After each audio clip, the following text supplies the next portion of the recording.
ఈ మధ్య సర్పంచ్ ఎలక్షన్లు వచ్చాయి.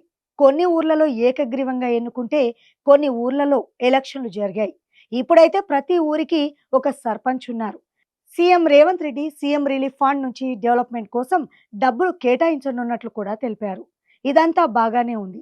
మరి పాత సర్పంచ్ల గురించి ఎప్పుడైనా ఆలోచించిందా రేవంత్ సర్కార్ అంటే సమాధానం శూన్యం. బహుశా ఆలోచించే ఉండి ఉండొచ్చు కానీ చాలా పనులు కాబట్టి మర్చిపోయి ఉండొచ్చు. అందుకేనేమో ఇప్పుడు మాజీ సర్పంచ్‌లందరూ ఒక్కటయ్యారు.